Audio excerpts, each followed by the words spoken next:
Jimmy Butler and the Miami Heat are looking to avoid being on the wrong side of history. Jason Tatum and the Boston Celtics have already come back down 3 games to zip to even this best of 7 series up at 3 games as we enter game 7. How about this game being changed on the first possession for Boston as you see Jason Tatum rolls his left ankle on the foot of Gabe Vincent. And to be honest with you, that changed the entire complexion of this game. Oftentimes saw Jaylen Brown try to be a little too aggressive. Miami takes advantage to steal and the score from Jimmy Butler, and his night was just beginning. Butler on that baseline showing you the grind.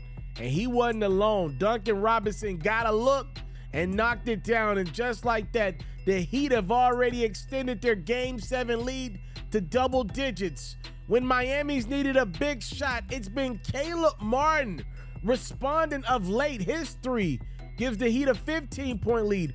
Where would the Celtics get offense from? They often called on the number of Robert Williams. He goes alley, and then how about Jaylen Brown with the bucket?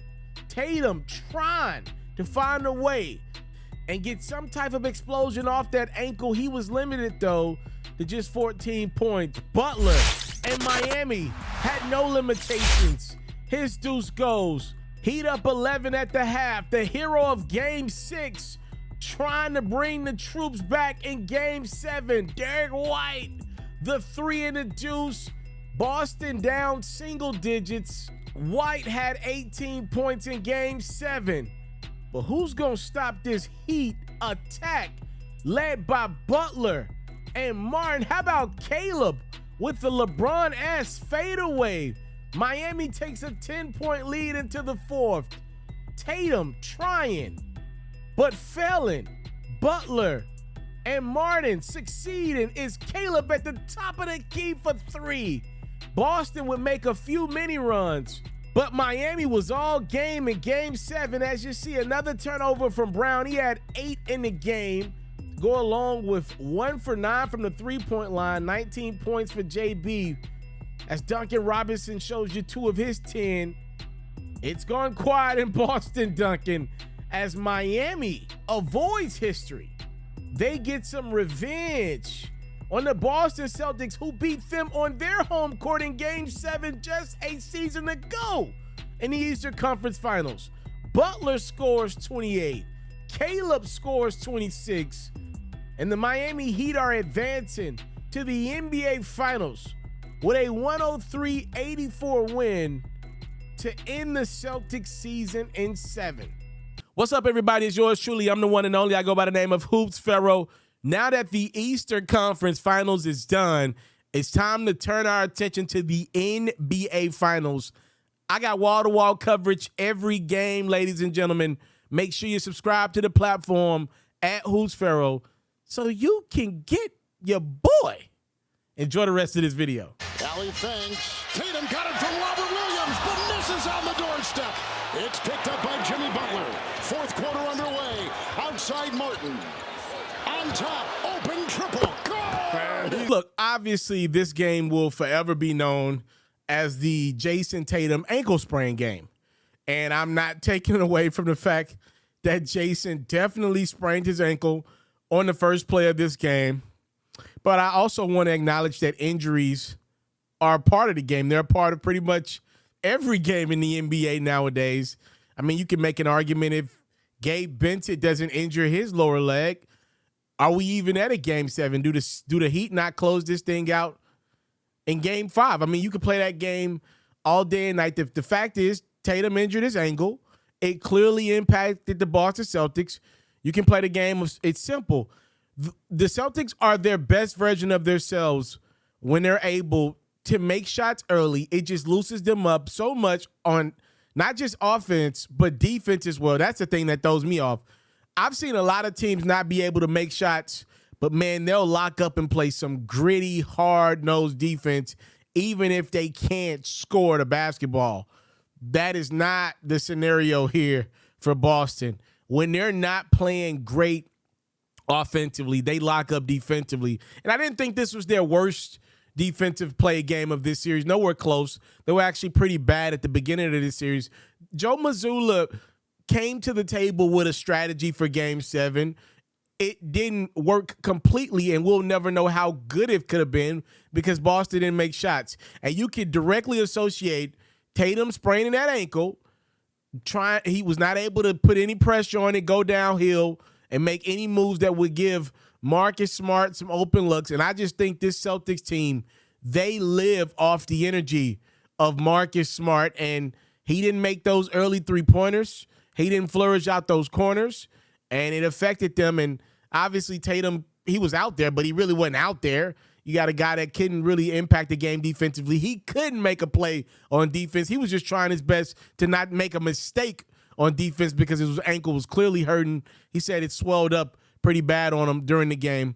I mean, the reality is Boston probably lost this game on the first possession, but they still played, and they were not good. And I want to give credit to the Miami Heat where credit is due.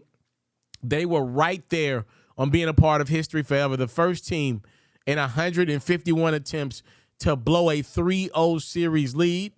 I don't want to hear that stuff about them being an 8 seed. The reality is this 8 seed got up 3 games to zip on the Boston Celtics, a 2 seed, after they beat the Knicks in the second round pretty convincingly, and that came after they beat the Milwaukee Bucks, the NBA favorite to win the championship this year, in the first round pretty convincingly. So I didn't want to hear nothing about, no, this is an 8 seed. You know darn well this is not no typical 8 seed. Eric Spoelstra is one of the greatest 15 coaches of all time. Jimmy Butler's playing really good ball. Miami have been playing really good ball as a team. Despite the injuries, it's been next man up mentality. So I wasn't trying to hear that if they blown this 3-0 lead, but they didn't. And now they get their revenge on the Boston Celtics, who beat them last year in a Game 7 in Miami. This time around, the Heat get a little bit of get back, and they advance to the NBA Finals for a matchup with Nikola Jokic and the Denver Nuggets that obviously we're going to be talking about here in the upcoming days. We got a few days in between Game 7 and Game 1 of the NBA Finals that does start this Thursday, June 1st. Y'all know I'm going to have wall-to-wall coverage. Stay locked and loaded on that. But I do want to talk about Caleb Martin's play before we get up out of here. You know, Jimmy Butler won the Eastern Conference MVP for this series. And if you look at his numbers, you know, he put up the numbers to win it. What was he averaging around? 24, 25 points, 7 and 6. You can't argue with those numbers. I thought Jimmy just made some spectacular plays in Game 6 to offset, which was pretty much a bad game from him. But he goes and makes those couple of plays. He makes a good layup, a really tough three-pointer out the corner, and then he goes to the line and makes 3 clutch free throws to give Miami the 1-point lead. Now, they go on to lose that game. I just thought Jimmy played incredible in the clutch. He started this series off really, really well, set the tone for his team. I don't want to take anything away from Jimmy B, but I do want to give credit where credit is due. Not only was Gabe Vincent really good in this series, he did miss a game, though. The one consistent for Miami through it all was not Jimmy Butler, was not Bam Adebayo. It was Caleb Martin. And I thought he made a strong case to win Eastern Conference Finals MVP. Now, again, you get the reason why you give it to Jimmy. The stats look a little more favorable to Butler. But when I thought that whenever the Heat needed a bucket, whenever they needed a score, I thought the last few games they called on Caleb Martin. I really do. I'm not just saying that for shock value. Again, Jimmy Butler is clearly the best player on that Heat squad. I'm not trying to take anything away from him. At the beginning of the series, it was about Jimmy Butler. But once the Heat allowed the Celtics to get back into this series, you know, I thought Marcus Smart did a pretty good job locking up Jimmy Butler and just kind of getting Jimmy to just become a little passive, like, here, I don't want it right now, I'm tired. Y'all do it. And I thought Caleb Martin, you know, really became a real fixture in this league. He's going to get a big payday. He's got 1 year left on his deal, I believe. He's going to get paid this offseason, though. He's going to get an extension from Miami, or if the Heat can't sign him, he'll be looking elsewhere soon. Like, he played so good, he going to get his twin brother paid. I would sign his twin brother. If I can get his twin brother for half of what somebody's going to have to pay Caleb, I'd give his twin brother a new contract. Shout out to Cody. He going to get paid because his brother played so well. So I think he was just a guy that just made some shots early on in the series and towards the middle of the series. Then he started putting the ball on the ground and attacking And I saw a fadeaway from Caleb in Game 7. The confidence it took for him to step up and make those shots. If you follow me on Instagram, Facebook, you are at FERRO, you already know what we talked about with Caleb Martin in the last couple of days about how one of the best rappers in the world right now, J. Cole, was the one that made the call to Miami Heat assistant coach Caron Butler to help Caleb even get a look. He was pretty much just working out after the Hornets let him go.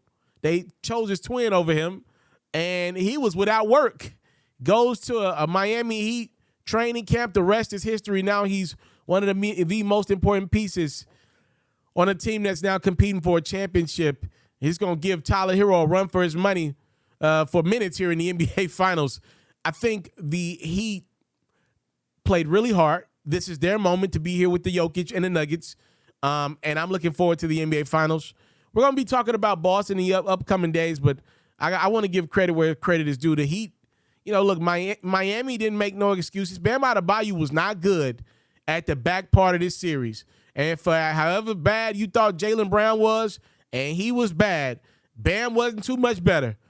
Jaylen Brown goes 8 for 23 in a decisive Game 7. Most of his games have been bad shooting. Jaylen had 8 turnovers in this game. And I'll take it a step further. Jaylen came down numerous times in this game and pulled up for that three-pointer. And I look at it as a turnover. Most of those threes were strong. He's a strong guy. His threes were bouncing off that back rim, one and done before the rest of the Celtics were even down court, fully in position to get a rebound. He's taking threes where there's not even one Celtic within the painted area. So to me, that's a turnover. To me, that fits the description of a turnover. So though he had 8 turnovers on the stat line, you could argue Jaylen Brown had 7 more turnovers and missed 3-point attempts. He was 1 for 9 on threes. Boston started this game off 0 for 12 from the three-point line. That ain't going to get it done. And Jaylen Brown was a big part of that. I get it. He saw that his man was dealing with an ankle injury, not himself, and he said, it's got to be on me.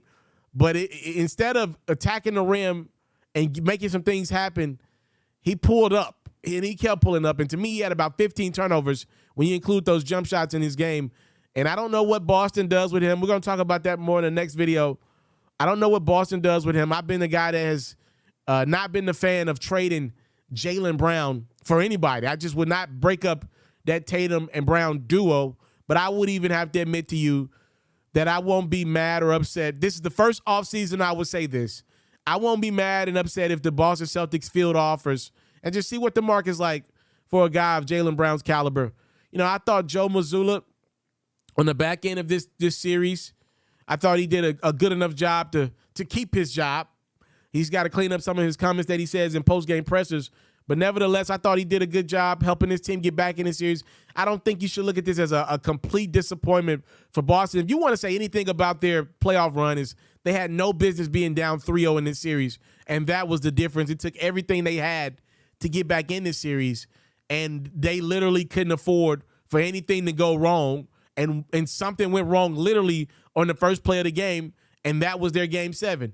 They had no business even having to play a Game 7 because I still will rest my laurels on the fact that they were the better team, or let me say this, the more talented team that did not play better enough of this series, and that's why they find themselves at the house. And I'm not saying the Celtics would have beat the Denver Nuggets. I'm saying that they match up better with the Nuggets to me than the Miami Heat do. And unfortunately for Boston, they won't be able to compete for a championship because they lost in 7 games. They could not complete the NBA history. Miami puts it on Boston in Game 7, man. I was about ready to come on this camera and say some things about Jimmy Butler and Bam Adebayo. But that's water under the bridge now. We're off to Denver, Colorado for Game 1 of the NBA Finals. I cannot wait. See you there. I'm out.